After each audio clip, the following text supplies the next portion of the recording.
Counter पे बैठी है। कौन कौन बैठी है? वही मेरी पहली बीवी से बात है। हाँ जी। वो यहाँ कैसे पहुँच सकती है? अल्लाह की कसम मैंने भी बुलाया ही, पता नहीं कितों आ गई। कहीं आपको धोखा तो नहीं हुआ?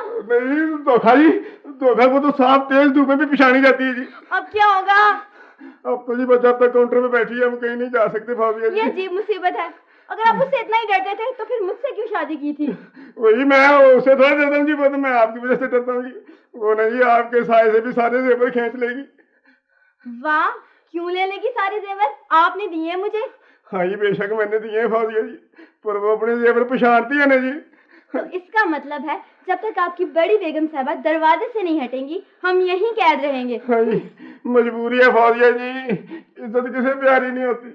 मुझे सब पता है, मैं जानती हूँ। ये जो तुम चुप चुप करके फोन करते रहते हो ना, और ये जो तुम्हारे होठों पर मुस्कुराहट है ना यूं यूं, ये मैं सब जानती हूँ। तुम क्या समझते हो नादान हो? मुझे किसी बात का पता ही नहीं है। मैंने पूरा हिसाब निकलवा लिया है, मुझे एक एक लम्हे की खबर है। क्या हो गया? मैं पूछता हूँ क्या हो गया तुम्हें? हाँ। क्यों फजूल बकवास किए चले जा रही हो? चीखो चीखो चीखो, और जोर से चीखो।